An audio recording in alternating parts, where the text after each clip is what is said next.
വർത്തമാന കാലഘട്ടത്തിൽ രാഷ്ട്രീയത്തിൽ നേതൃനിരയിലെത്തുമ്പോൾ പ്രസ്ഥാനത്തെ മറക്കുന്നതും ഞാനെന്ന ഭാവം കൂടുന്നതും രാഷ്ട്രീയക്കാരിൽ കണ്ടുവരുന്നുണ്ടെന്ന് CPI നേതാവ് പന്ന്യൻ രവീന്ദ്രൻ. ശ്രീകൃഷ്ണപുരത്ത് നടക്കുന്ന ശ്രീകൃഷ്ണപുരം സാഹിത്യോത്സവം 2ാം ദിനം ദേശീയത, സാഹിത്യം, രാഷ്ട്രീയം എന്ന വിഷയത്തിൽ ചർച്ചയിൽ സംസാരിക്കുകയായിരുന്നു പന്ന്യൻ രവീന്ദ്രൻ. എന്നെ ജനങ്ങൾക്ക് പരിചയപ്പെടുന്നത് പ്രസ്ഥാനമാണ്.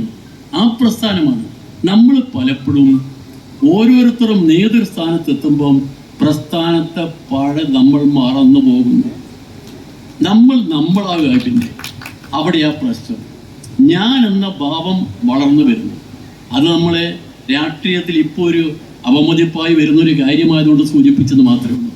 3 ദിവസങ്ങളിലായി നടക്കുന്ന സാഹിത്യോത്സവം ഞായറാഴ്ച സമാപിക്കും.